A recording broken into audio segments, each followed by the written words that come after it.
গ্রামের বাড়ি কিন্তু সব সময় বাজার থাকে না। বাজার থাকে না বলতে বাজার অনেক দূরে থাকে, তো সেক্ষেত্রে কিন্তু গ্রামে ডিমটা মোটামুটি থাকে, কারণ মুরগি পালা হয়। তো আমার শাশুড়ি মা ডিমের একটি রেসিপি করতেন। এটা খুব চটজলদি মেহমানদারির জন্য ভালো এবং খেতেও ভালো লাগে। আর যেহেতু আমার শ্বশুরবাড়ি গ্রামে, তো সেখানে কিন্তু আসলে সবসময় বাজারে যাওয়া সম্ভব ছিল না, কারণ বাজারটা দূরে ছিল। তো আমি অনেকবার দেখেছি আমার শাশুড়ি মাকে এই রেসিপিটি করতে, ভাবলাম তোমাদের সাথে শেয়ার করি। ডিমটাকে একটু ভিন্নভাবে পোস্ট করে নেওয়া, তার মানে কুলি পিঠার একটা শেপ দেয়া। তো আমি এভাবে ডিমগুলো ভেজে নেব এবং এটা খুব সাবধানে করতে হবে যেন কুসুমটা ভেঙে না যায়। এই যে আমি উঠিয়ে নিলাম, আর একটা দেখিয়ে দিচ্ছি। এই যে তেমন কিছুই না, জাস্ট ডিম পোস্ট, কিন্তু একটু ভিন্নভাবে একটু লবণ ছিটিয়ে দিলাম। এবার আলতো করে এইভাবে উঠিয়ে ঢেকে দিলাম কুসুমটাকে, ব্যাস। এবার ঘুরিয়ে ভেজে নিলাম, একটু উল্টিয়ে দিলাম। এই যে আমার এটাও ভাজা হয়ে গেছে। এবার আমি পেঁয়াজটা একটু হালকা ভেজে নেব। আমি এখানে পেঁয়াজ কুচি এবং পেঁয়াজ বাটা দুটোই ব্যবহার করছি। দিয়ে দিচ্ছি রসুন বাটা, এবার দিচ্ছি আদা বাটা,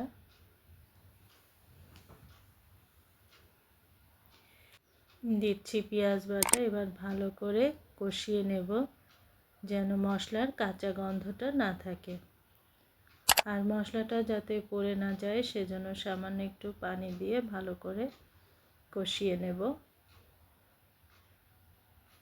এবার দিচ্ছি হলুদের গুঁড়ো,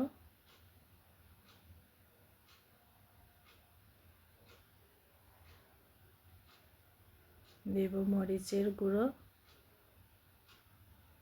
এবার ভাজা জিরের গুঁড়ো। এটা দিয়ে খুব ভালোভাবে কষাতে থাকবো।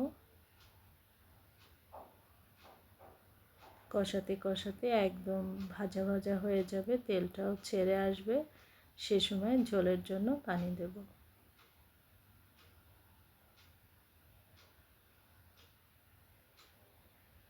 আর একটু পানি দিচ্ছি। এবার ফুটে উঠলে টমেটোর টুকরো দিয়ে দেব। একটা টক টক ভাব, খুব খেতে ভালো লাগে। ভালো করে নেড়ে মিশিয়ে দিচ্ছি ঝোলের ভিতরে। এবার এই যে ডিম ভেজে রেখেছিলাম কুলি পিঠার মতন, সেটা দিয়ে দিচ্ছি।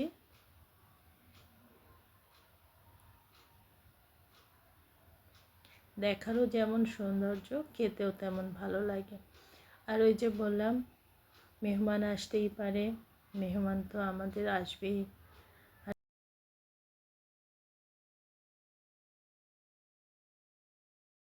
তো মেহমানদারি করতে তো অনেক সময় একটু কষ্টকর হয়েই ওঠে, কারণ বাজারে যাওয়া, কিনে আনা, মাছ মাংস রান্না করা। তো আপনি প্রথমে এভাবে ডিম দিয়েই আপ্যায়নটা সেরে নিতে পারেন। একটু লবণ দিয়ে দিচ্ছি।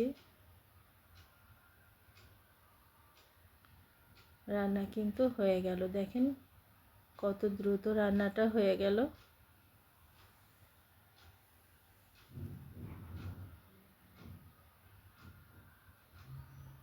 এই যে রান্না শেষ। দেখতেও যেমন হয়েছে মাশাআল্লাহ, খেতেও তেমন মজা। আপনারা তৈরি করে দেখতে পারেন। আমি বাটিতে বেড়ে দেখাচ্ছি, দেখুন কতটা সুন্দর হয়েছে। এখন আমি একটু ভাতে নিয়ে খাচ্ছি আর আপনাদের সাথে ভিডিওটা শেয়ার করছি। যে খাবারটা কিন্তু অনেক মজাই হয়েছিল। দেখেন ধোঁয়া উঠছে কিন্তু, আর এভাবে ধোঁয়া উঠতে থাকবে। একটা কাঁচামরিচ আর গরম ভাত আর এরকম একটা ডিম, আর কিচ্ছু লাগে না, বিশ্বাস করুন। এভাবে একটু ভাতের সাথে মেখে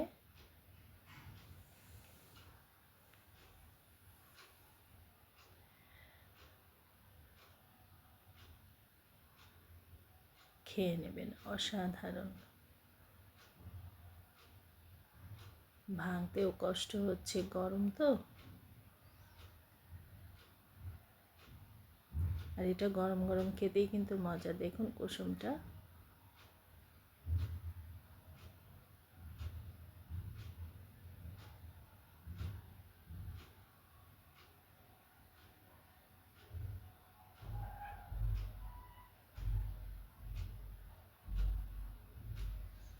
খুব তৃপ্তি করে খেলাম। ভালো থাকবেন সবাই, আল্লাহ হাফেজ।